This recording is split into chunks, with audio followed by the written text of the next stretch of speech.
ये क्वेश्चन जो है ना एकदम हूबहू सेम ऑप्शन के साथ 2010 से लेकर 2024 तक विभिन्न एग्जामों में पूछा गया है और आगे भी आने वाले एग्जामों में पूछे जाने की संभावना है। बिहू के बारे में तो सब जानते हैं, पर सीजीएल 2024 में कुछ अलग ही पूछ दिया गया कि बिहू का कौन सा प्रकार जो है ना अप्रैल माह में मनाया जाता है। तो ऑप्शन देखिए, 3 प्रकार का बिहू होता है, तो इसके बारे में हम लोग बहुत अच्छी तरह से इसमें पढ़ेंगे।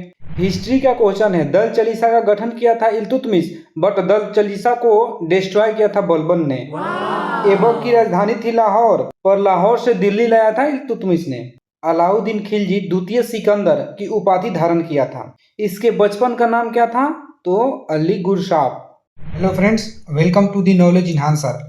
आज से हम लोग एक ऐसे सीरीज की शुरुआत करने जा रहे हैं जिसमें 2020 से 2024 तक के बीच टीसीएस के द्वारा पूछे गए टॉप 500 जीके के प्रश्नों को विस्तृत रूप से कवर किया जाएगा और इन सभी क्वेश्चन से आने वाले किसी भी एग्जाम में, for example SSC, CGL, CHSL, MTS, CPU, railway group D, railway NTPC, Bihar के कोई भी एग्जाम हो जैसे Bihar SSC, CGL, Bihar police, Bihar दरोगा या फिर बिहार बीपीएससी या फिर बिहार टीचर जैसे एग्जामों में जहाँ पे जीके से क्वेश्चन पूछे जाते हैं, उन सभी में यहाँ से क्वेश्चन आने की हाईली पॉसिबिलिटी है।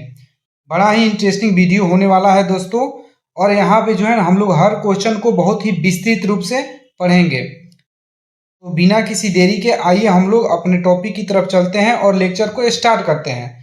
ये सीरीज है, ये 25 क्वेश्चंस का एक सीरीज होगा, यानी कि एक वीडियो में 25 क्वेश्चंस हो गए, और वीडियो को एंड तक देखने के बाद आप लोग खुद अपने आप को मार्क कीजिएगा कि आप लोग इन 25 क्वेश्चन में से कितना क्वेश्चन को सही कर पा रहे हैं। यकीन मानिए कुछ वीडियो देखने के बाद आप लोगों को बहुत ज़्यादा इससे बेनिफिट होने वाला है, क्योंकि यहाँ से जो है ना क्वेश्चंस डायरेक्टली एग्जाम में पूछे जाएंगे, ये देखा गया है। आज के हमारा जो फर्स्ट क्वेश्चन है कुछ इस प्रकार है, बाघमारा किटभोजी घटपर्णी जो कि पिंजर प्लांट का एक अभयारण्य है, निम्नलिखित में से किस राज्य में स्थित है? और ऑप्शन है कर्नाटक, गोवा, असम और मेघालय। अब आप लोग क्या कीजिए कि वीडियो को पॉज करके एक बार अपने से ट्राई कीजिए आंसर देने के लिए, और आप लोग मार्क कीजिएगा कि आप लोग इस 25 क्वेश्चन में से कितने क्वेश्चन को सही कर पाते हैं। तो चलिए अब हम लोग क्या करते हैं, इसका आंसर देखते हैं। तो इसका राइट आंसर जो हो जाएगा वो होगा मेघालय, जो कि बाघमारा किटभोजी जो कि एक पिंजर प्लांट का अभयारण्य है, वो कहाँ पे है? मेघालय में है। अब मेघालय आया है तो आपको इससे रिलेटेड कुछ चीजें बताते हैं, जैसे कि मेघालय जो है ना 1972 तक असम का भाग था। 1972 में इसे असम से अलग करके एक अलग स्टेट बनाया गया था, ठीक है। और आपको एक जानकारी होनी चाहिए कि यहाँ पे ना 3 पहाड़ियाँ हैं, जो कि है गारो, खासी, जयंतिया, और जिस जिस पहाड़ी पे जो भी जनजाति रहते हैं उनका सेम नाम है कि गारो, खासी, जयंतिया जनजाति भी है। तो बहुत पूछा जाता है, तो आपको ध्यान रखनी है। और है ना यहाँ पे एक स्थान है जिसका नाम है चेरापूंजी। भारत ही नहीं पूरे विश्व में सबसे ज़्यादा बारिश होने का रिकॉर्ड जो हासिल है वो इसी स्थान को हासिल है, चेरापूंजी को। और मेघालय को ही जो है ना, मेघालय को ही पूर्व का स्कॉटलैंड कहा जाता है, तो इसे ध्यान रखिएगा। चलिए उसी तरह से गोवा आया है, तो गोवा में ध्यान रखना है कि गोवा में एक नदी बहता है जिसका नाम है मांडवी नदी। और है ना गोवा 1961 तक पुर्तगालियों का उपनिवेश था। 1961 में ऑपरेशन विजय के द्वारा पुर्तगालियों से गोवा को आज़ाद किया गया था, और 1987 में भारत का 25वां राज्य का दर्जा गोवा को दिया गया था। गोवा जो है ना भारत का सबसे छोटा स्टेट है। और एक और चीज़ जो है गोवा से रिलेटेड जो कि जानना जरूरी है कि इसमें 2 ही डिस्ट्रिक्ट है, मात्र 2 डिस्ट्रिक्ट है यहाँ पे गोवा में। और एक चीज़ है कि गोवा का जो है ना राजधानी है पणजी, बट वो सबसे बड़ा शहर नहीं है। गोवा का सबसे बड़ा शहर है वास्को डी गामा, तो इसे भी आप लोग ध्यान रखिएगा। चलिए इतना कुछ जानने के बाद अब हम लोग चलते हैं, जो हमारा नेक्स्ट क्वेश्चन है उस पर चलते हैं। वीडियो में आगे बढ़ने से पहले वीडियो को लाइक करें तथा इसे ज़्यादा से ज़्यादा दोस्तों को शेयर करें तथा चैनल को जरूर सब्सक्राइब करें, ताकि आपको मेरा वीडियो सबसे पहले प्राप्त हो। मेरा प्रयास है कि तैयारी करते समय मैंने जो प्रॉब्लम फेस किया वो सेम प्रॉब्लम आपको फेस ना करनी पड़े, और आपका बहुमूल्य समय बचे और जल्दी से जल्दी आप जॉब ले, और इस भाग दौड़ की ज़िंदगी से आप जल्दी से जल्दी छुटकारा पाएँ। ठीक है, तो चैनल को जरूर सब्सक्राइब करें। चलिए अब हम लोग नेक्स्ट क्वेश्चन देखते हैं। क्वेश्चन कुछ इस प्रकार है, जैसे कि निम्नलिखित में से बिहू का कौन सा प्रकार अप्रैल महीना में मनाया जाता है? तो ऑप्शन रहा इस प्रकार से कि बिहू का कौन सा जो है प्रकार है जो कि अप्रैल महीना में मनाया जाता है। ऑप्शन है भोगाली बिहू, जिसको माघ बिहू भी बोला जाता है, रंगाली बिहू जिसको बुहांग बिहू भी बोला जाता है, कंगाली बिहू जिसको कटी बिहू भी बोला जाता है, और लास्ट ऑप्शन है इनमें से कोई नहीं। तो बिहू का प्रकार है जो कि अप्रैल महीना में मनाया जाता है। तो आंसर हो जाएगा ऑप्शन नंबर 2, जो कि होगा रंगाली बिहू यानी बुहांग बिहू।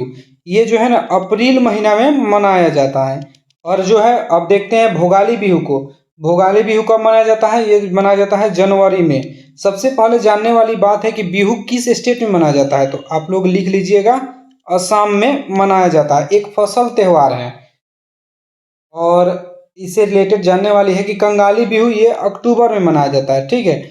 और जो है ना रंगाली बिहू जो है ना ये नववर्ष के अवसर पे मनाया जाता है। तो इसे भी आप लोग ध्यान रखिएगा। अब असम आया है तो इससे रिलेटेड कुछ चीज़ें हैं जो कि जानना जरूरी है। जैसे कि असम में जो है ना कुछ उत्सव मनाया जाता है इसी तरह, जैसे बैखो उत्सव।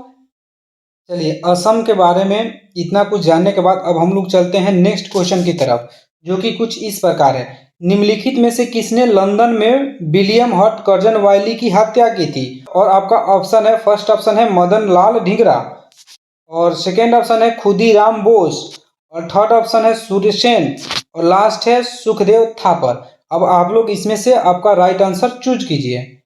राइट आंसर होगा मदन लाल ढींगरा। 1 जुलाई 1909 की शाम को इंडियन नेशनल एसोसिएशन के वार्षिक उत्सव में भाग लेने के लिए भारी संख्या में भारतीय और अंग्रेज मौजूद थे, ठीक है। जैसे ही सचिव के राजनीतिक सलाहकार सर विलियम कर्जन हट वायली अपनी पत्नी के साथ हॉल में घुसे, मदन लाल ढींगरा जो थे ना उनके चेहरे पर 5 गोली दाग दिए थे, समझे, 5 गोली।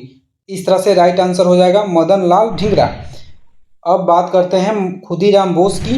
तो ये मुजफ्फरपुर में जो एक बम कांड हुआ था उस समय इनका नाम था, ये पूछा जाता है।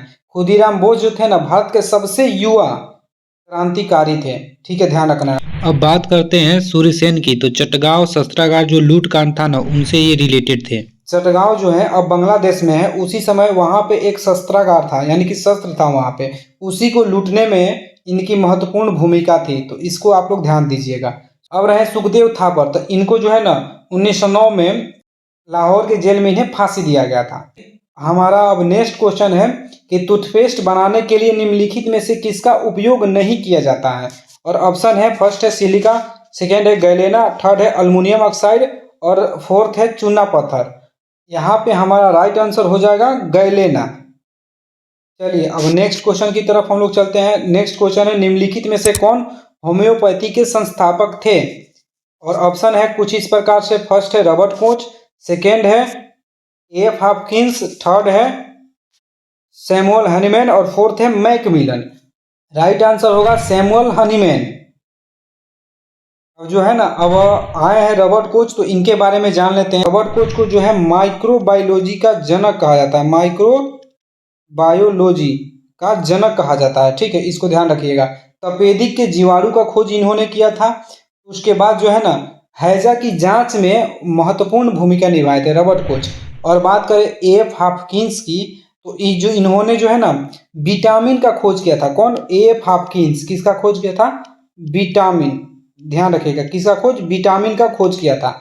और एक और चीज़ है कि मूत्र में जो यूरिक एसिड होता है, सबसे पहले तो जानने वाली बात है कि यूरिक एसिड होता है मूत्र में, ठीक है, उसको निर्धारण करने में जो मेन भूमिका निभाए थे वही थे एफ हॉपकिंस। उसके बाद मैकमिलन के बारे में बात करें तो मैकमिलन जो है ना साइकिल का खोज किया था। ये हम आशा करते हैं कि सबको याद होगा, साइकिल का खोज किया था मैकमिलन ने।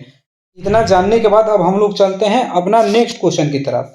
नेक्स्ट क्वेश्चन कुछ इस प्रकार है, ब्लॉक आर्ट जो कि एक कला है या नाटक की प्रकार है, किस राज्य में पाया जाता है और नाटक का कौन सा प्रकार है? ऑप्शन है आपका मूर्ति कला, चित्रकला, संगीत कला, नृत्य कला। आप लोग आंसर दीजिए और राइट आंसर हो जाएगा यहाँ पे नृत्य कला। बुलाक आर्ट क्या है? एक प्रकार का डांस फॉर्म है। बुलाक आर्ट जो है कर्नाटक में फॉर्म किया जाता है, ठीक है, एक प्रकार का डांस आर्ट है, डांस, इसको ध्यान रखिएगा। अब हम लोग चलते हैं नेक्स्ट क्वेश्चन की तरफ। हमारा जो नेक्स्ट क्वेश्चन है वो है कि रुइया गोल्ड कप निम्नलिखित में से किस खेल से संबंधित है। और ऑप्शन है वाटर पोलो, तैराकी, ब्रिज और बैडमिंटन। राइट आंसर हो जाएगा ब्रिज। रुइया गोल्ड कप जो है ब्रिज से संबंधित है, तो इसको ध्यान रखिएगा। यहाँ पे जो है ना कुछ ट्रॉफी का नाम दिया गया है जो कि बार बार एग्जामिनेशन में रिपीट होता है, तो आप लोगों को इसे याद कर लेनी है। जैसे कि Basalat Jha trophy, Holkar trophy, Ruia gold trophy और सिंगानिया ट्रॉफी, ये जो ट्रॉफी है ब्रिज से संबंधित है। कुछ इसी प्रकार से बास्केटबॉल से और शतरंज से दिया गया है। इसका स्क्रीनशॉट ले लीजिए और इसको लिख के रट जाइए, बार बार पूछा जाता है, चाहे कोई भी एग्जाम हो, छोटा से छोटा एग्जाम से लेके बड़ा से बड़ा एग्जाम तक बहुत ज़्यादा पूछा जाता है। तो चलिए अब हम लोग चलते हैं जो हमारा नेक्स्ट क्वेश्चन है उसके तरफ। यहाँ पे नेक्स्ट क्वेश्चन है क्वेश्चन नंबर 7, जिसमें पूछा गया है कि निम्न में से किस अर्थशास्त्री ने हिंदू वृद्धि दर का सुझाव दिया था। और ऑप्शन है हमारा विजय केलकर, राजकृष्ण, अमिया कुमार बागची और विमल जालान। इनमें से आपका जो राइट आंसर होगा वो होगा राजकृष्ण। तो राजकृष्ण जो थे ना हिंदू वृद्धि दर का सुझाव सबसे पहले दिए थे। तो हिंदू वृद्धि दर राजकृष्ण, हिंदू का है ना तो कृष्ण से रिलेटेड करके आप लोग याद कर सकते हैं। और एक और आपको ध्यान देने वाली यहाँ पे बात है कि विजय केलकर जो थे ना एक समिति का फॉर्म किया गया था जो कि 2015 में बना था, समझे। पीपीपी एक मॉडल है, जैसे कि पब्लिक प्राइवेट पार्टनरशिप, जिसको हिंदी में बोला जाता है सार्वजनिक निजी भागीदारी। तो इसी से रिलेटेड इनका एक समिति बना था जिसका नाम था विजय केलकर समिति। चलिए अब इतना जानने के बाद हम लोग चलते हैं नेक्स्ट क्वेश्चन की तरफ, जो कुछ इस प्रकार है। क्वेश्चन नंबर 8, रोआ वन्यजीव अभ्यारण्य निम्नलिखित में से किस राज्य में स्थित है। और ऑप्शन है पंजाब, असम, हरियाणा, त्रिपुरा। तो राइट आंसर हो जाएगा त्रिपुरा। त्रिपुरा में जो है ना रोआ वन्यजीव अभ्यारण्य कहाँ पाया जाता है, त्रिपुरा में। अब जैसे कि कुछ अभ्यारण्य है उसको देख लेते हैं। जैसे कि पंजाब में अभ्यारण्य है नांगल वन्यजीव अभ्यारण्य, उसके बाद अबोहर वन्यजीव अभ्यारण्य, उसके बाद हरिके वन्यजीव अभ्यारण्य। जैसे कि आपको स्क्रीन पर लिख के आ रहा होगा, इसको आप लोग याद कर लीजिएगा। उसके बाद जो है असम में कुछ अभ्यारण्य है जैसे काजीरंगा, उसके बाद नामेरी, ओरंग, उसके बाद मानस वन्यजीव अभ्यारण्य। तो इसको ध्यान रखिएगा। फर्स्ट है काजीरंगा, नामेरी, ओरंग और मानस, ठीक है। उसी प्रकार से हरियाणा में है कुछ वन्यजीव अभ्यारण्य जैसे कि मोरनी हिल वन्यजीव अभ्यारण्य, कालेसर वन्यजीव अभ्यारण्य। इसको आप लोग याद करना है। चलिए अब इसको जानने के बाद अब हम लोग नेक्स्ट क्वेश्चन की तरफ चलते हैं, जो कि हमारा क्वेश्चन है, हमारा जो प्रश्न है प्रश्न नंबर 9 कुछ इस प्रकार है। चंदन नगर 23 मार्च 1757 को ब्रिटिश नौसेना के द्वारा कब्जा कर लिया गया था। निम्नलिखित में से किसकी कॉलोनी थी। तो बताना है कि चंदन नगर किसकी कॉलोनी थी, तो उसको ब्रिटिश सेना ने कब्जा किया था। तो राइट आंसर हमारा हो जाएगा फ्रेंच। चंदन नगर जो है ना फ्रेंच की कॉलोनी थी और इसको ब्रिटिश साम्राज्य ने 1757 में कब्जा कर लिया था। तो इसको ध्यान रखना है। चंदन नगर के बारे में डिटेल में यहाँ पे लिखा गया है, जैसे कि आप लोग देख सकते हैं, और इसके बारे में जो भी है सब लिख दिया गया है। तो आप लोग इसे पढ़ सकते हैं वीडियो को पॉज करके। अब चलिए अब हम लोग चलते हैं नेक्स्ट क्वेश्चन की तरफ, जो कि डायरेक्ट क्वेश्चन है। और ये क्वेश्चन जो है ना, जो कि प्रश्न नंबर 10 है, डायरेक्ट एग्जाम में पूछा जाता है, चाहे ग्रुप डी में पूछा गया हो, इधर जो एनटीपीसी का मेंस हुआ था उसमें भी पूछा गया था, आरपीएफ एसआई का एग्जाम हुआ था उसमें भी पूछा गया था, बहुत बार पूछा जाता है। एक ही क्वेश्चन है, ये बार बार रिपीट होता है। जैसे कि नहर का वह चैनल जहां पानी को उत्थान द्वारा भूमि के विरुद्ध बहने के लिए बाध्य किया जाता है, वो क्या कहलाता है। ये क्वेश्चन बहुत बार पूछा गया है। ऑप्शन है कुछ इस प्रकार, भूजल तालिका, प्रवाह चैनल, लिफ्ट चैनल, बरबंदी चैनल। तो हमारा जो राइट आंसर होगा वो होगा लिफ्ट चैनल। लिफ्ट चैनल जो है ना, इसमें क्या होता है कि एक क्या होता है कि जो नहर है ना उससे पानी को लिफ्ट के माध्यम से जो है ना भूमि के विरुद्ध बहने के लिए बाध्य किया जाता है। तो इसको ध्यान रखना है। डायरेक्ट क्वेश्चन यहाँ से पूछा जाता है, आज ही से नहीं, बहुत दिन से ये क्वेश्चन पूछा जा रहा है। चलिए नेक्स्ट क्वेश्चन है कि मध्यकालीन भारतीय इस्लामी वास्तुकला के संदर्भ में पिष्टक का क्या अर्थ है। पिष्टक का अर्थ बताना है, ठीक है। और ऑप्शन है हमारा गुंबज, ट्रू आर्च, वास्तविक मुहर्रम, लंबा प्रवेश द्वार और पानी टंकी। तो द राइट आंसर हमारा होगा लंबा प्रवेश द्वार। लंबा प्रवेश द्वार बोला जाता है ईस्टर को इस्लामी वास्तुकला में। तो इसको आप लोग ध्यान दीजिएगा। हमारा जो नेक्स्ट क्वेश्चन है, क्वेश्चन नंबर 12 कुछ इस प्रकार है कि डेमोक्रेट्स एंड डिसेंटर्स नामक पुस्तक का लेखक या लेखिका का नाम बताना है। और ऑप्शन है, फर्स्ट ऑप्शन है अरुण शौरी, नलिन सिंह, गुरचरण दास, रामचंद्र गुहा। इन्हीं में से बताना है कि इस पुस्तक का लेखक कौन है। तो राइट आंसर हमारा हो जाएगा रामचंद्र गुहा। पुस्तक का नाम पूछा गया है तो कुछ पुस्तक है और उनके लेखक है जिसे आप लोग ध्यान दें, जो कि बार बार एग्जाम में पूछा जाता है, जैसे कि कोर्ट्स एंड देयर जजमेंट। देखिए आपका स्क्रीन पे आ रहा होगा, courts and their judgement, missionaries in India. दो पुस्तक जो है ना बहुत बार पूछा जाता है। और एक और क्वेश्चन है अनीता गेट्स बेल, बहुत बार पूछा गया है। और उसी तरह से रामचंद्र गुहा जी का एक बुक है जैसे कि इंडिया आफ्टर गांधी, और है गांधी बिफोर इंडिया। दोनों पुस्तक जो है ना इसको वीवीआई कर लीजिए, बहुत पूछता है। और एक और है कि स्पीकिंग विथ नेचर। कौन सा? स्पीकिंग विथ नेचर, बहुत बार पूछा गया है, तो इसे ध्यान दीजिएगा। क्वेश्चन नंबर 13 है, लसिका सफेद रक्त कोशिका से निर्मित एक हल्का तरल पदार्थ है जो रक्त में जो डेंजरस किस चीज पे आक्रमण करता है। तो हमें जो राइट आंसर यहाँ पे होगा वह आंसर होगा कि जीवाणु। जीवाणु पे आक्रमण करता है, जो कि लसिका है ना जीवाणु पे आक्रमण करता है, तो ध्यान रखना है। चलिए अब हम लोग जो है चलते हैं नेक्स्ट क्वेश्चन की तरफ। जैसे कि नेक्स्ट क्वेश्चन है कि गर्भनाल में कितनी धमनियां पाई जाती है। और ऑप्शन है कुछ इस प्रकार से 1, 2, 4 और 3। तो राइट आंसर हो जाएगा हमारा, राइट आंसर होगा 2। गर्भनाल में 2 धमनियां पाई जाती है। अब इस क्वेश्चन को देखने के बाद अब हम लोग चलते हैं नेक्स्ट क्वेश्चन की तरफ, जो कि कुछ इस प्रकार है। प्रश्न संख्या 15, निम्नलिखित में से कौन सी ब्रह्मपुत्र नदी की सहायक नदी है जो भूटान से होकर बहती है। तो अब हमारा ऑप्शन हो जाएगा छिंदवाड़ा नदी, वांगछू नदी, इरावदी नदी और सितांग नदी। तो हमारा जो राइट आंसर होगा वो होगा वांगछू नदी। देखिए कौन सा ऑप्शन हो जाएगा, ये वांगछू नदी। तो इसको आप लोग ध्यान दीजिएगा कि ये वांगछू जो नदी है ना वो भूटान से होकर बहती है और आकर ब्रह्मपुत्र नदी में मिल जाती है। ठीक है, अब हम लोग चलते हैं नेक्स्ट क्वेश्चन की तरफ। जैसे कि क्वेश्चन नंबर 16 है, उड़ीसा में वेद व्यास और संघ नदी और दक्षिण में कोयल नदी के संगम पर बनी नदी का नाम क्या है। तो ऑप्शन है कुछ इस प्रकार से। फर्स्ट ऑप्शन है स्वर्णरेखा नदी, फिर पेनार नदी, साबरमती नदी और ब्राह्मणी नदी। तो हमारा जो राइट आंसर होगा वो हो जाएगा ब्राह्मणी नदी। चलिए अब हम लोग चलते हैं नेक्स्ट क्वेश्चन की तरफ और हम लोग देखते हैं अपना नेक्स्ट क्वेश्चन। प्रश्न संख्या 17 है, निम्नलिखित में से किसने अपने विश्वसनीय अमीरों के तुर्गाने चहलगानी के रूप में 40 व्यक्तियों के जो समूह था उसको व्यवस्थित किया था। यहाँ पे ऑप्शन है अलाउद्दीन खिलजी, कुतुबुद्दीन ऐबक, बलबन और इल्तुतमिश। तो राइट आंसर यहाँ पे हो जाएगा इल्तुतमिश। इल्तुतमिश जो था ना 40 व्यक्तियों का एक समूह बनाया था जिसका नाम था तुर्गाने चहलगानी, और उसी समूह का जो बलबन जो है ना सदस्य था। और उसके बाद क्या हुआ कि बलबन जो है ना ये तो समूह को फॉर्मेशन किया था इल्तुतमिश, और बलबन क्या किया कि उसी समूह का सदस्य था और उसी समूह को डिस्ट्रॉय कर दिया। तो पूछा जाता है कि किसने खत्म किया, तो उस समय हो जाएगा उस स्थिति में बलबन। ठीक है, उसको ध्यान रखिएगा।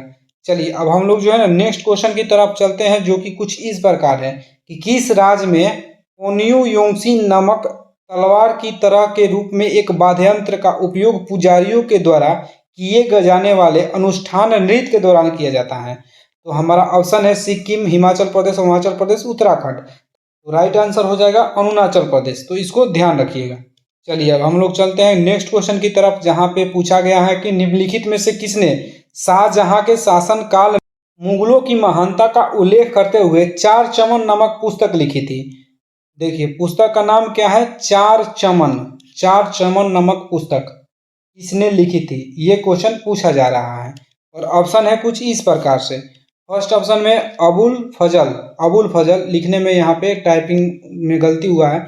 दूसरा है मोहम्मद वारिस, तीसरा ऑप्शन है गुलबदन बेगम और चौथा ऑप्शन है चंद्रभान ब्राह्मण। तो राइट आंसर हमारा यहाँ पे हो जाएगा चंद्रभान ब्राह्मण। चंद्रभान ब्राह्मण जो है ना ये शाहजहां के शासन काल में मुगलों की महानता का उल्लेख करते हुए चार चमन। देखिए पुस्तक का नाम है चार चमन, डायरेक्ट पूछा जा गया है। चार चमन नामक पुस्तक लिखा था। और यहाँ पे जो है ना एक और क्वेश्चन बनता है, यहाँ पे पूछा जाएगा कि चंद्रभान ब्राह्मण निम्नलिखित में से किसके शासन काल में थे? तो याद रखिएगा शाहजहां। चलिए ठीक है, अब इतना जानने के बाद अब हम लोग चलते हैं नेक्स्ट क्वेश्चन की तरफ, जिसमें पूछा गया है कि निम्नलिखित में से कौन रमयता परियोजनाओं के लिए व्यक्तिगत पेड़ों को लगाने और उनके प्रबंधन की एक विधि है? तो ऑप्शन फर्स्ट है मिनी कल्चर, सेकेंड है आर्बोरिकल्चर, तीसरा है ऑप्शन फ्लोरिकल्चर और चौथा है सिल्वीकल्चर। तो हमारा राइट आंसर हो जाएगा आर्बोरिकल्चर। आर्बोरिकल्चर जो है ना, इसमें हम लोग पढ़ते हैं कि पेड़ों को लगाना और उसका प्रबंधन करने की कला। और जो है ना फ्लोरिकल्चर, इससे आप लोग याद रखिएगा, फूलों की खेती और व्यापार के लिए जो विधि है उसको फ्लोरिकल्चर कहा जाता है। और सिल्वीकल्चर में क्या किया जाता है कि पेड़ों की देखभाल और वनों का प्रबंधन इसमें किया जाता है सिल्वीकल्चर में। तो इसको ध्यान रखिएगा। चलिए अब हम लोग चलते हैं नेक्स्ट क्वेश्चन की तरफ, जिसमें पूछा गया है कि निम्नलिखित में से कौन सा कर्नाटक में स्थित नहीं है? देखिए बनेरघट्टा राष्ट्रीय उद्यान, दुधुमा झरना, हम्पी और मैसूर महल। तो इन चारों में से बताना है कि निम्नलिखित में से कौन है चारों में से जो कि कर्नाटक में स्थित नहीं है। तो ये दुधुमा झरना जो है ना, ये कर्नाटक में स्थित नहीं है। कौन सी झरना? दुधुमा झरना। हम्पी कर्नाटक में है, मैसूर महल कर्नाटक में है, बनेरघट्टा राष्ट्रीय उद्यान कर्नाटक में है। दुधुमा झरना जो है ना, ये उड़ीसा के आसपास आता है। ठीक है, इसको ध्यान दीजिएगा। चलिए अब हम लोग चलते हैं नेक्स्ट क्वेश्चन की तरफ, जिसमें पूछा गया है कि निम्नलिखित में से अंचार झील किस राज्य में अवस्थित है? तो फर्स्ट है ऑप्शन मेघालय, दूसरा है असम, तीसरा है हिमाचल प्रदेश और चौथा है जम्मू कश्मीर। आपको ध्यान देनी है कि अंचार झील जो है ना, वो है कहाँ पे स्थित है? जम्मू कश्मीर में स्थित है। राइट आंसर हो जाएगा जम्मू कश्मीर। चलिए नेक्स्ट क्वेश्चन की तरफ अब हम लोग चलते हैं और देखते हैं नेक्स्ट क्वेश्चन क्या है। नेक्स्ट क्वेश्चन है क्वेश्चन नंबर 23, जिसमें पूछा गया कि निम्नलिखित में से किस वर्ष मुंबई के दक्कन क्षेत्र में बगावत शुरू हुई थी? और ऑप्शन है 1875, 1890, 1888, 1863। यहाँ पे जो राइट आंसर हो जाएगा वो होगा ऑप्शन नंबर 1, 1875। 1875 में ही दक्कन के क्षेत्र जो कि महाराष्ट्र में स्थित है वहाँ पे बगावत शुरू हुई थी। यहाँ पे जो है ना डिटेल में लिखा गया है, जो कि यहाँ पे 1875 में पुणे के सतारा जिला में हुआ था और इसी से रिलेटेड है चीज़, आपको ध्यान देनी है। ठीक है, चलते हैं अब हम लोग नेक्स्ट क्वेश्चन की तरफ, जिसमें पूछा गया है कि निम्नलिखित में से किसका प्रशासन का अनुकरण मुगल सम्राट अकबर ने किया था जब मुगल साम्राज्य संगठित करना था? यहाँ पे बताना ये है कि मुगल सम्राट जो था अकबर, वो किस शासक का प्रशासन को कॉपी किया था? फर्स्ट ऑप्शन है बहलोल लोदी, सेकेंड है शेरशाह सूरी, थर्ड है इल्तुतमिश और फोर्थ है बलबन। तो राइट आंसर यहाँ पे हो जाएगा, राइट आंसर क्या होगा? शेरशाह सूरी। शेरशाह सूरी का कुछ ऐसे ऐसे डिसीजन था जो कि मुगल सम्राट अकबर था ना, उसका अनुकरण किया था। तो आप लोग ध्यान रखिएगा। एक और क्वेश्चन पूछा जाता है शेरशाह सूरी से रिलेटेड कि जो ग्रांड ट्रंक रोड था ना, उसको कौन बनाया था? तो शेरशाह सूरी। याद रखिएगा, ग्रांड ट्रंक रोड। ठीक है, शेरशाह सूरी का मकबरा कहाँ स्थित है? तो सासाराम बिहार में स्थित है, ध्यान दीजिएगा। शेरशाह सूरी जो है ना, किस मुगल शासक से युद्ध किया था? तो आपको याद रखना है हुमायूं। हुमायूं कौन था? अकबर का पिताजी था। ठीक है, इसको ध्यान रखिएगा। और आज के लास्ट क्वेश्चन कुछ इस प्रकार है। क्वेश्चन नंबर 25, एक व्यक्ति का वैदिक दृष्टिकोण और समाज से उसका संबंध निम्नलिखित में से कौन सा उद्देश्यों में से एक उद्देश्य नहीं है? और ऑप्शन रहा कुछ इस प्रकार। फर्स्ट ऑप्शन है मोक्ष, दूसरा है सिद्धि, तीसरा है अर्थ, चौथा है काम। तो यहाँ पे पूछा गया है कि इनमें से कौन सा जो है ना, मनुष्य के जो पुरुषार्थ होते हैं, 4 पुरुषार्थ होते हैं, आपको बता दूं, डायरेक्ट पूछा जाता है 4 पुरुषार्थ होते हैं। तो इनमें से कौन सा जो है ना पुरुषार्थ नहीं है? तो द राइट आंसर हमारा हो जाएगा सिद्धि। सिद्धि नहीं होता है। तो 4 पुरुषार्थ होते हैं, देखिए जो आपके स्क्रीन पे दिया गया है। फर्स्ट है धर्म, दूसरा है अर्थ, तीसरा है काम और चौथा है मोक्ष। तो कौन सा इसमें से नहीं है? तो नहीं है सिद्धि। सिद्धि ऑप्शन में दिया गया, तो राइट आंसर हो जाएगा सिद्धि। अब आप सभी से गुजारिश है कि आपने कितना क्वेश्चन को सही किया है कमेंट बॉक्स में ईमानदारी पूर्वक टाइप करें। और हाँ, वीडियो को ज़्यादा से ज़्यादा दोस्तों को शेयर करें तथा वीडियो को लाइक करें। और हाँ, मैं आपको बता दूं कि अब नेक्स्ट जो वीडियो है 25 से 50 क्वेश्चन, यानी कि 25 क्वेश्चन का जल्दी मैं लाऊंगा। तो वीडियो को आप सब्सक्राइब कीजिएगा, तभी आपको जल्दी से जल्दी नोटिफिकेशन मिलेगा। तो और अंत तक बने रहने के लिए आपको बहुत बहुत धन्यवाद।